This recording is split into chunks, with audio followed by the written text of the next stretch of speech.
eta adalah sarua jeung jelema torek jelema bisu aya di tengah peuting nu poek mongkleng berarti katorekanana ka bisu adalah tambah ditambah ku poekna tengah peuting poek mongkleng buta rata geus teu bae beureunanan kana sinar-sinar ya poek mah eta geus sama sekali nu jelas mah poek hate teh dibahasakeun make poek anu hisi poek hate emang Kangjeng Nabi mah kos kitu gak bahasakeun teh supaya kaharti kudu bodoh jadi Kangjeng Nabi mah nu matak nginahin we ku urang lantaran nu pinter ngarti nu bodoh ge ngarti Allahumma arham ummat sayyidina Muhammad Allahumma anfa'na bima 'allamtana wa 'allimna ma yanfa'una wa zidna ilman nyusul ayat nu kamari bahwa jelema nu didakwahan ku Kangjeng Nabi teh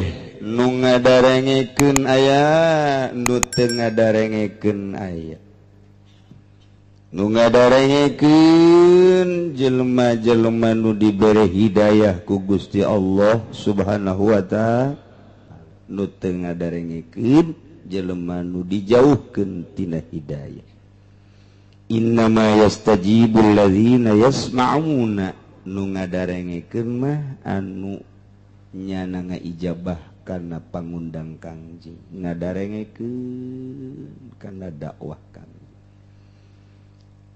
anu henteu dibere hidayah jelema-jelema nu paeh hatena yakni kafir wal mauta yab'atsuhumullahu summa ilaihi turja'un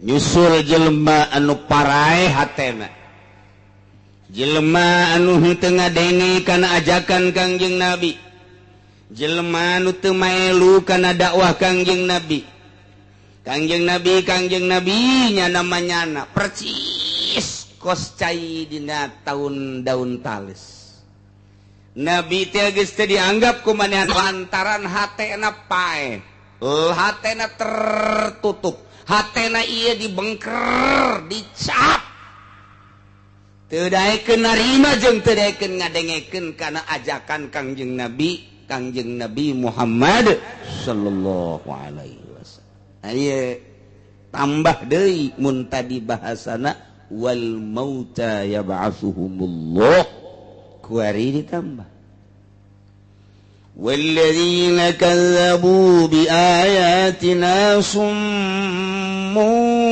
wa bukmun fil zulumat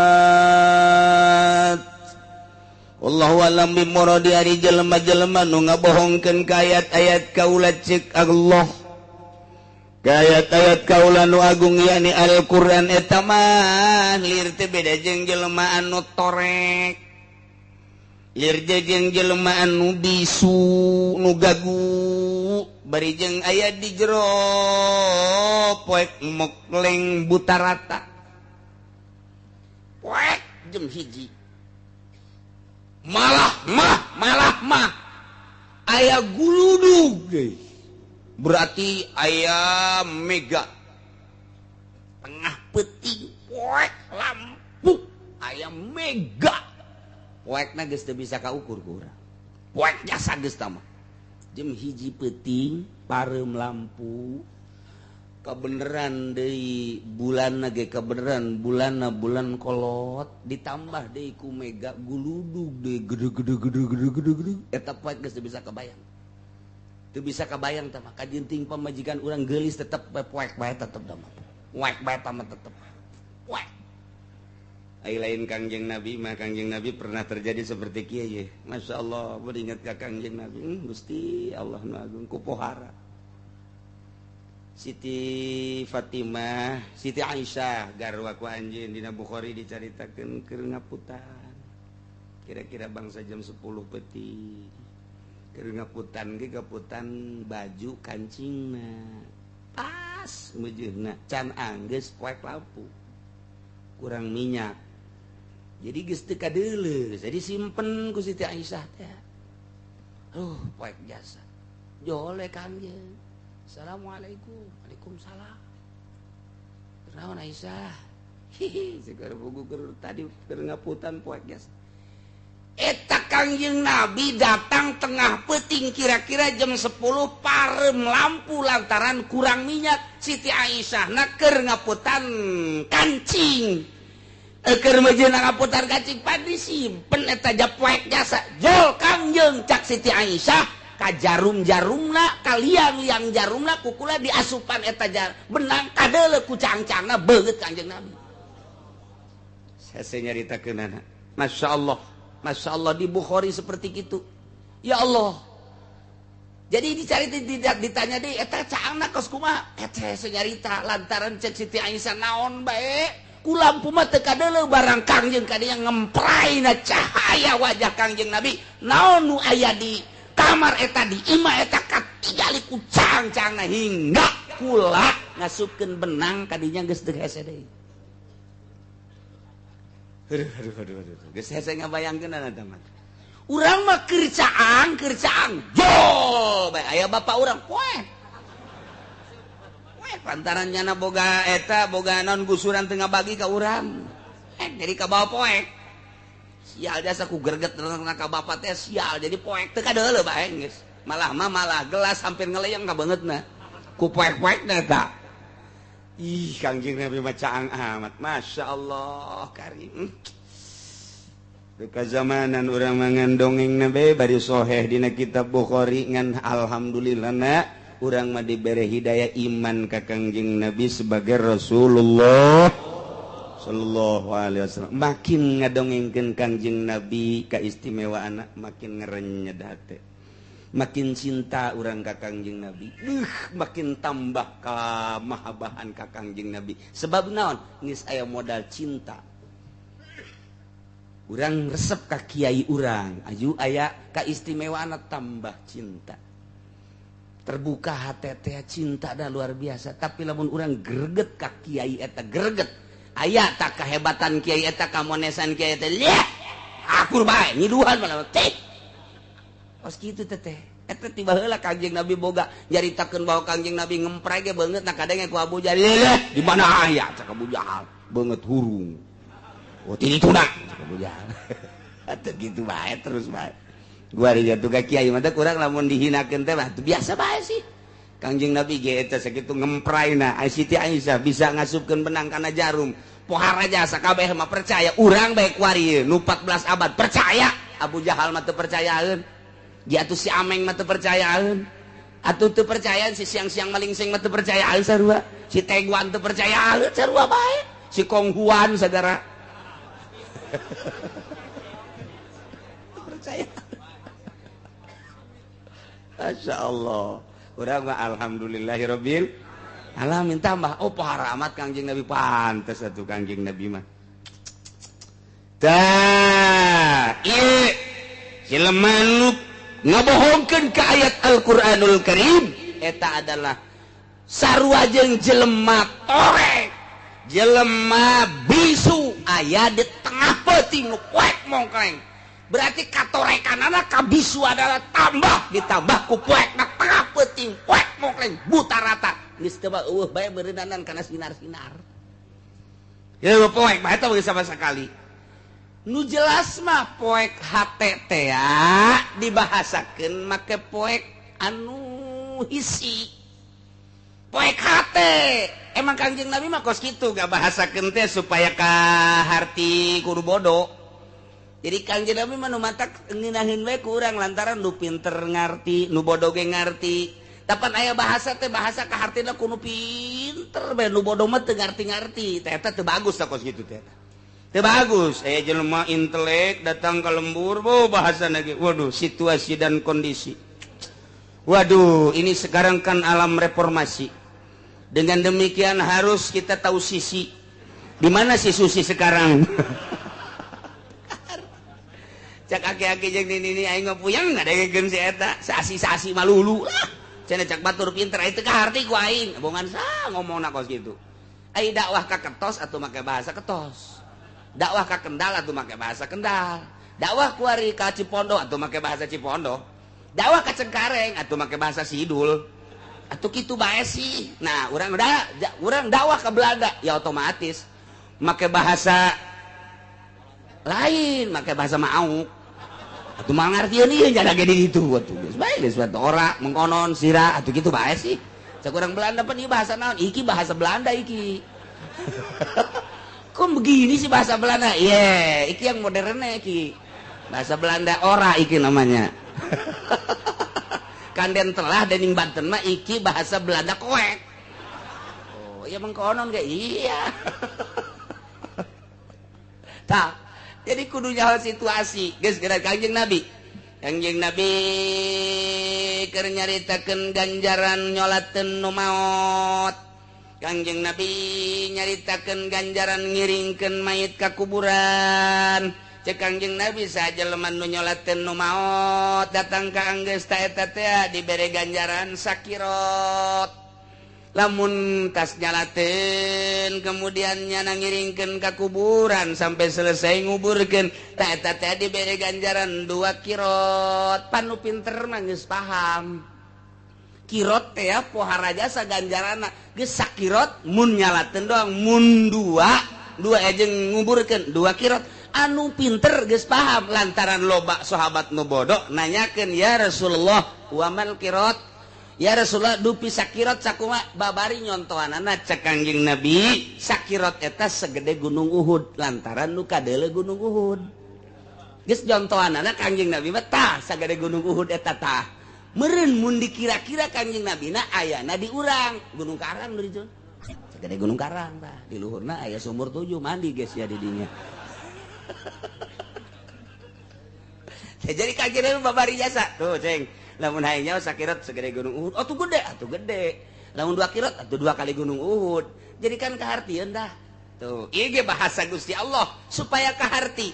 Jelema nu ngabohongkeun ka Al-Qur'anul Karim, teu percaya ka Al-Qur'anul Karim, eta teh sarua jeung jelema torek.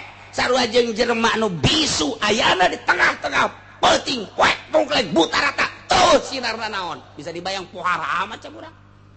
Padahal ieu mah kan ngabahasakeunna teh kan tadi wal mauta yab'atsuhumullah. Horeng paeh teh lain awakna ja awakna mah gara ranteng gara raga sarareungit.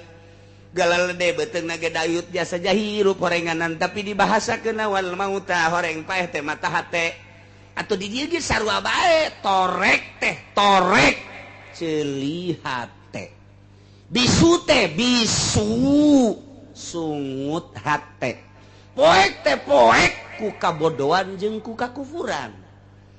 Tah ieu Gusti Allah pohara jasa ngabahasakeunna sehingga cik ahli bilagah mah ieu teh bisa dipakekeun mustanad, bisa dipakekeun syahid bahwa ieu adalah tasbih balig. Wa ablagu tasbihi ma minhu huzib. Wa jundu alatun dibuang ta eta wajah jeung alat teh. Arkanu tasbih 4 musabah be rukun tasbih 4 musabah be wajah sibih rukun tasbih. Jadi Zaidun kal badri fil husni ki Zaid kos bulan purnama dina pada kasepna bagusna aya kabeh tah. Zaidun musabah eta badri teh badri lain badri durek calon bulan purnama ieu mah badri eta mah ja henteu kos bulan. Kos bulan mangan ku garaha siga nama sapotong. Tah ieu mah Zaidun kal badri. Zaid musabah kap ngaranna ada tasbih badri ngaranna musabah be fil husni ngaranna wajah sibih aya kabeh tah. Aya nu dibuang wajah sibihna bae Zaidun kal badri aya dibuang kitu naon ngaranna ada tasbih Zaidun badrun fil husni aya nu dibuang rukun tasbih nu 2 mana rukun teh naon kitu ngaranna wajah sibih jeung alat tasbih 2 dok Zaidun badrun Zaidun asadun Zaid mah macan eta mah geus teu dicaritakeun ki Zaid kos macan dina pada gagahan teh kitu tah mah Zaidun asadun Zaid mah macan eta mah. Malah ku gelis-gelis da, saya tak sarwiti. Beuh, bulan eta mah. Waduh, eta geus pohara jasa teh bahasa teh. Mentak engke. Woi, awas kunaon? Bulan liwat bulan. Barang di deuleu teh, ye, teu mah jelema atuh heuh kos bulan sih ku bodoh-bodoh teuing. Si ade bulan liwat tah caang jasa pana teh. emang kacangan bukan jangan teh cang jadi macam ku panon poe hate aing cang aduh di mana sarwiti liwat hate cang biasa teu geuneuk maleuk-meuk teh asana masana nemah teh nemah teduh jasa kateduhanana andai kata nyana menta motor dibikeun ku aing dibikeun ku aing pokona manyana hayang calana aing atuh dibikeun aing kajenting sataranjang asal nyanana sataranjang eta duh Gusti Allah doaku ieu geus sarua alladzina kazzabu bi ayatina al-mukazzibun jelema-jelema nu ngabohongkeun ka Al-Qur'anul Karim sarua jeung kasummi sum teh hartina asom dijamakeun jadi summun tah lir teu beda jeung jelema nu torek kumaha jelema nu torek jelema nu torek coba torek ceuli mah keur jadi torek ceuli coba ge aya jelema torek urang ngomong atuh nyana-nyana urang-urang atuh urang-urang teu nyambung urang heula aya pajar nanya di hareupeun nu torek urang heula aya hai oh da ka ditu ji tolol teh coba aya pajar nanya tah eta kos kitu torek tah kunaon atuh bagus nu torek mah nyampeurkeun anu teu torek teu nyampeurkeun atuh bloon kabehan tah mah sebenarnya torek kita Masya Allah hese dek nyampaikeun naon torek hese teu kadenge ka jeung kumaha ge kemudian ku ari bisu dek nyampaikeun kumaha ka nu bisu nyanana ge dek nyampaikeun moal bisa hartina ieu mah torek mata hate hartina bisu mata hate lamun torek mata hate teu daekeun ngadengikeun kana urayan-urayan Al-Qur'anul Karim teu ngadengikeun kana urayan mukjizat teu daekeun ngadengerkeun kana hikmah-hikmah ulama torek mata hatena berarti tah lamun aya pangajian di sisi imah de masjid sekitarna teu daek gaderenge tak kadinya berarti eta tah deukeut mah deukeut tah ka pangajian ngan torek eta mata hate Wai kurang lamun ditanya mah sia kunaon teu ngaje torek mah. Jangan aing cekeun teh.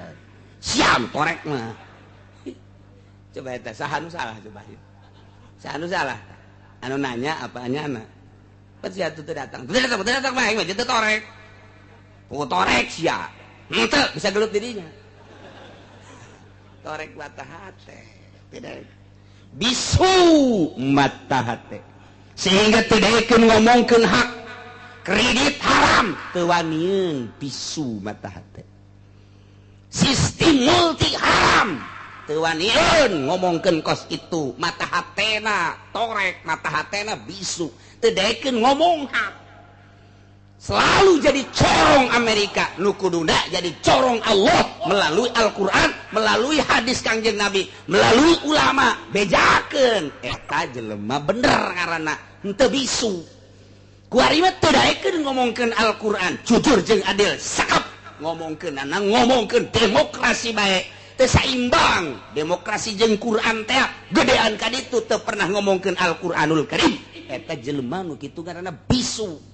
Udang-udang lah gede leg-leg ku sia udang-udang ji atuh bisu teh teu daekeun ngomong bener Qur'an teh teu daek dibejakeun kalam ulama teu daek dibejakeun daek jeung teu na urusannya urusan urang katitipan ku Gusti Allah bejakeun dia DPR nu korupsi dia hate kecil nama sebenarnya mah nurani mah ceurik ketika nyana ngadengikeun pengajian mah heuh sebenarnya mah ieu aing salah duh ieu lamun urangna alal hak nyaritakeunana ulah nyaritakeun nyinggung nyanana ge moal kasinggung lamun urangna geus nyinggung eta mah ngaranna pribadi ulah aya nyinggung nyaritakeun hukum moal kasinggung nyanana ngan introspeksi ke datang ka imah ji heuh ngadekeun ngajinya aja heuh teu bener tah kiai kos kitu Quran eta bener aing ieu nu salah mah ieu mumpung ora lah aing deung engke bae tobatna geus kolot bae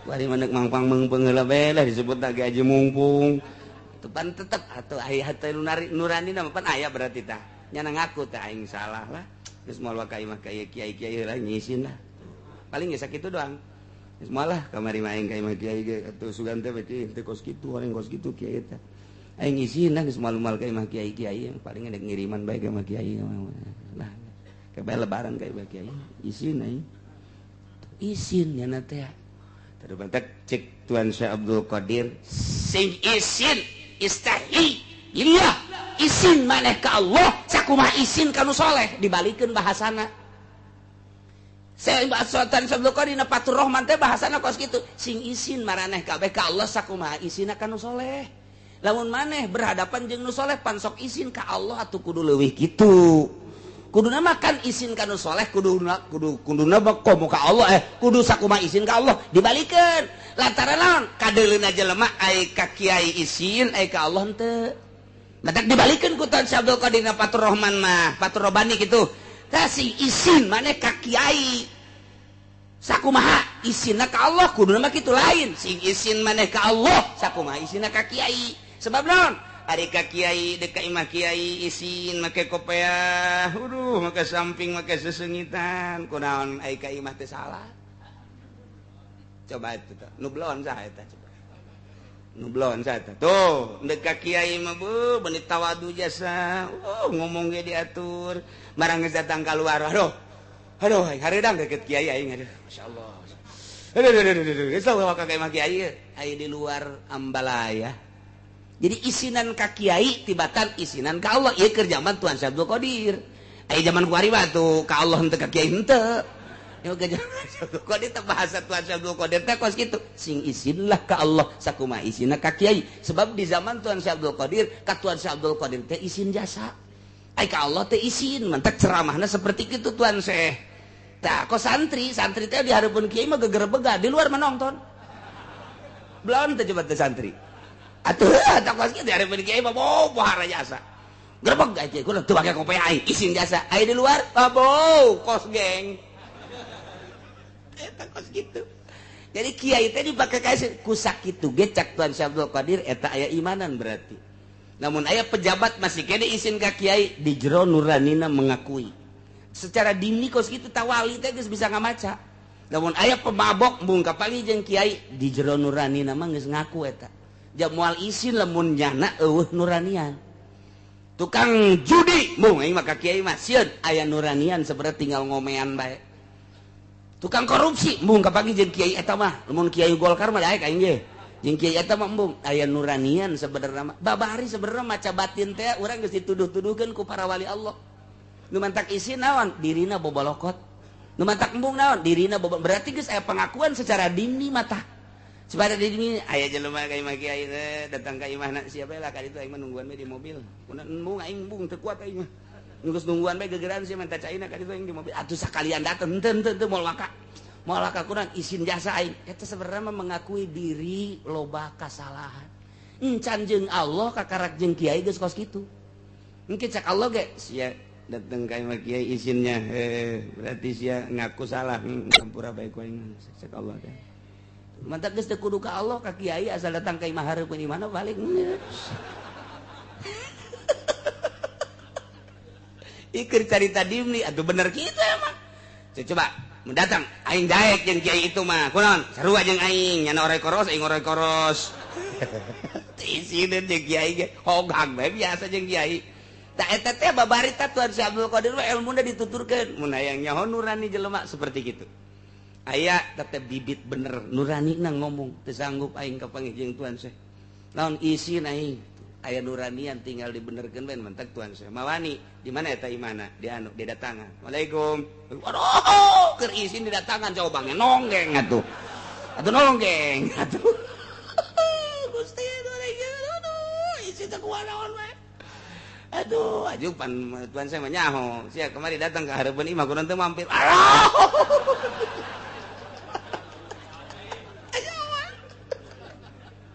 eta lah Tuan Syekh teh kos kitu nu mentok di mana bae ku Tuan Syekh didatang bari Tuan Syekh nama aya bae di imah urang ka ditu ka Mesir cak pamajikan aja teu ka mana padahal aya di Mesir datang ke ka ditu ka Iran padahal Tuan Syekh nama didinya bae tah jadi datang teh kos kita bisa loba tah nu mentok besi urang pamajikan salaki aya di Belaraja bisa ulah kaget eta teh ulah kaget atuh ja Tuan Syekh ke kos kitu berarti salaki keur kilir Ya Allah ya Rabbi urang lamun bacaan ahli-ahli Allah teh kagambar kehebatanana. Bener. Haji urang ge jah heueuh berarti isin teh teu sembarangan. Orenganan aya nuranian di jerona. Mentak isinlah ka kiai, isinlah ka Allah, sakumaha isin ka kiai. Kitu jara mah. Kiai ge lain kiai Golkar. Kiai Sarapus Solihin ke beusi Golkar ngaku kiai di lain kiai teh mah orai koros, tah mah geus kitu mah. Si pajana di kiai-kiai beusi beneran terus ka kabawa ka Allah nya kiai lain tah mah. Orai koros campur air yang belang tah mah. Mana tuh yang ngaji? Alladzina kazzabu bi ayatina takasummi alladzina kazzabu bi ayatina takal bukmi fil zulumat. Jadi berarti teh tasbih balik geus pangbilagah-bilagahna tasbih jelema nu ngabohongkeun ka Al-Qur'an teu percaya ka Al-Qur'an teh lieu teu beda jeung jelema anu torek mata hatena tidaekeun ngadengekeun kana dakwah Kangjeng urayan Al-Qur'an kalawan ngadengen narima teu didengekeun mah didengekeun bae liwat asup ti katuhu kaluar ti kenca. Itu kene jelema nu ngabohongkeun ka ayat-ayat suci Al-Qur'anul Karim lieur teu beda jeung bisu aninut kibil haqi teh daekeun ngomongkeun hak. Ketika manehanna aya kesempatan ngomongkeun hak, misalna boga wawasan, misalna boga kedudukan, misalna boga jabatan, nyana kabeneran kuari aya di mui, nyana kabeneran kuari aya di depag teu wanieun, nyana nyaritakeun hak eta teh anu kitu ngaranna bisu mata hatena. Sebab naon? Lantaran cinta jabatan, cinta tahta jeung kerajaan harta besi dibeslah ke teu meunang nyana gaji besi diturunkeun aing lamun ngomong hak mah engkeun aing di exit hok jasa gaji teh sakitu kesempatan meuli Avanza meuli Innova teh bakal eueuh berarti leresepan keneh kana dunia harta jabatan jeung kakayaan dibandingkeun jeung Allah bisu teh sungut hate mah. Bisa henteu teh jabat kiai mun dicontohan saurang deh lain bisa-bisa deui. Coba contohan cenah jelemana saha bae siap poon atuh. Teu kudu dicontohan teman di kabupaten loba di kecamatan buadeg teh mah kos kitu mah. Atuh coba di luhur ge ngajabreg teh mah kos kitu. Di luhur jasa teh mah sabeheung. Eueuh luani ngomongkeun haram. Baheula menyebutkeun riba bunga bank. Woh serempak kabeh. Haram, bunga bank, mainnya itu duit anakan mah entong sia. Ngain kadangnya teleb tak kiai baheula barang kuari aya nu kaluaran di Mesir, kaluaran di Misro. Nanti kita kaji kembali cenah itu bagaimana kok bunga bank bisa haram begitu? Bagaimana ini bisa maju negara? Tuh dikaitkan jeung kemajuan negara. Antara mengendalikan dunia politik jeung ekonomina ia adalah Yahudi tergantung karena itu IMF Bank Dunia. Nah iyalah lamun kuas kitu ya mal bisa mandiri atuh hirup teh. Ieu mah keur carita negara melalui hukum Islam. Kos kitu mendek bentuk urang aturan-aturan Islam aya kirod, aya mudharabah, aya musyarakah, syirkah dan lain sebagainya. Mantap taon. Kulantaran teu baju di urang mah urang teh geus kabawa ka ditu atuh ngomong-ngomong supaya nyaho heulana sampaikeun bunga bank teh haram kredit eta haram aya anu teu haram nu kukura dicaritakeun teh jarang teh mah terjadi tinggal kitu da nyampe-nyampekeun teh mah sarua jeung urang nyampekeun bahwa zina haram mabok haram aya geus nyampekeun mah plong bae hate engke di mana-mana urang di sidang ku Gusti Allah pernah disampaikan bunga bank haram pernah. Saha atuh kuari cenah saksina aya Haji Makmun eueuh kuari keur umroh. Tuh kan gitulah geus nyampaikeun mah geus plong hate teh. Sidang di hareupan pasti di sidang urang dititipan ilmu memang kumaha. Coba lamun Kiai Golkar made jadi kiai bener di kiai-kiai ku batur sok aya bingkisan ti bupati bener aya bautan teu seungit cek dina teh. Pernah nyampaikeun bahwa bunga bank haram. Emang gua mesti dibere. Kredit pernah nyampe ke haram. Malah aku lagi kredit cek nanti atuh. Jadi berena saya ti ku bupati. Hayang mobil atuh eta bae cenah pake DP.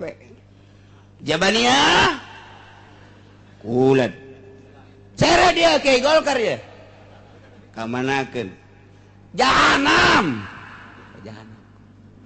Kaluhur dadetkeun ke jero dadetkeun ulah kena ngambul.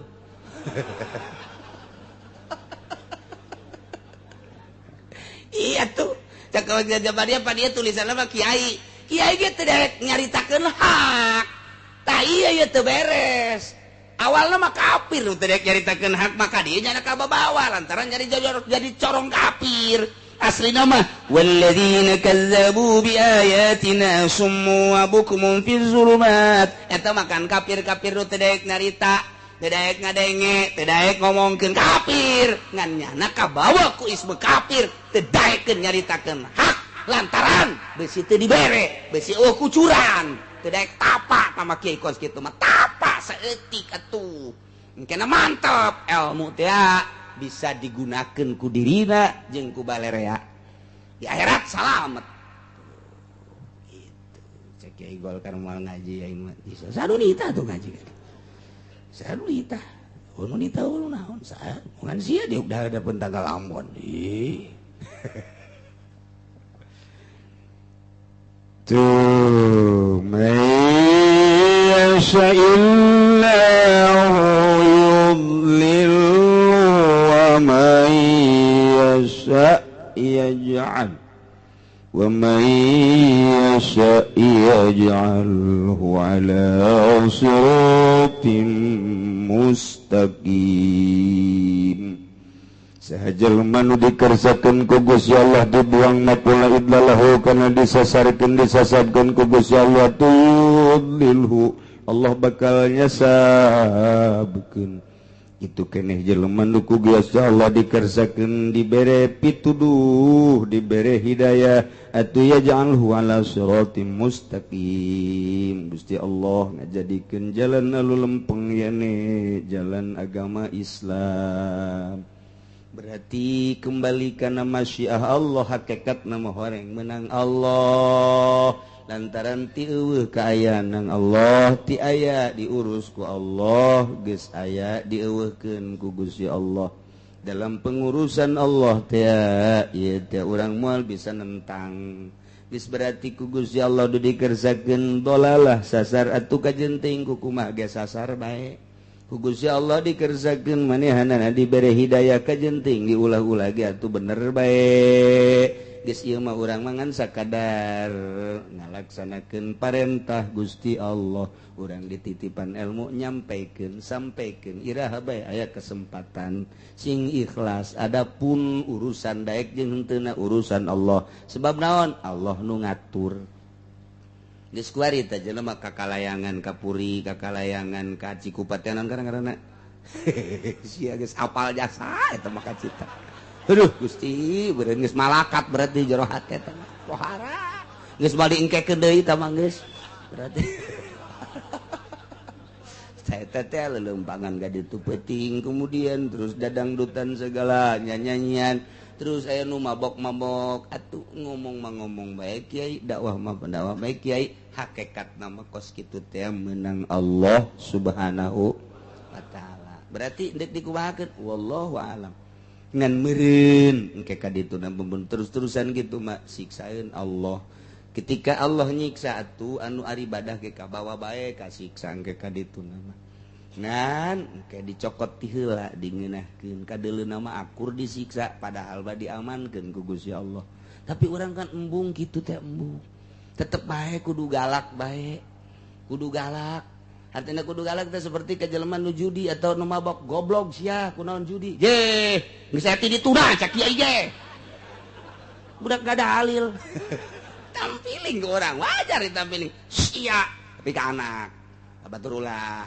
ngomong bae sebab negara urang teu ecreug kuari mah Noel saeutik laporkeun ambay-ambay padahal urang mah ieu teh dakwah tapi karena ham teh lain hukum Al-Quran hak asasi manusia nu salah jadi bener nu bener jadi salah tungtung nama batak nungtut ieu coba ham anu sebenarnya kumaha teu bisa jalan keluar anu triliunan tri kumaha keun maling kotok bak belur ham teh kos kitu teh ham teh nah kuari urang mah puguhan asehatan diciwit doang saeutik bajar dicabok nyana laporan ka ditu dicabok tah bukti teh siapan ku aing diciwit dicabok atuh terus bae urang terus bae teu beres anon gitu ngaranna sidang urang eleh nah ieu mah keur carita dakwahan bae nya ngadalil lah geus kiai mah kiai kula mah kula kos tu bener pantah kos tu bener geus masing-masing bae jadi akhirat ke kula-kula nu ditimbang kiai-kiai dengekeun ku sia diuk sia di dinya sia mabok sia duit sia nya aing mah teu ngalarang ka sia ngan aing ketitipan ku agama sia engke paeh sia aing ge paeh aing aju sia ditimbang sia ka neraka aing nyaho leuwih nyaho tibatan sia nu mantak aing ngalarang ge ngan ieu sia lamun terus bae ieu lamun disiksa aing ka bawa goblok teu sia hah supaya aing ulah ka bawa pindahkeun aing ka ditu jeunkeun imah ku sia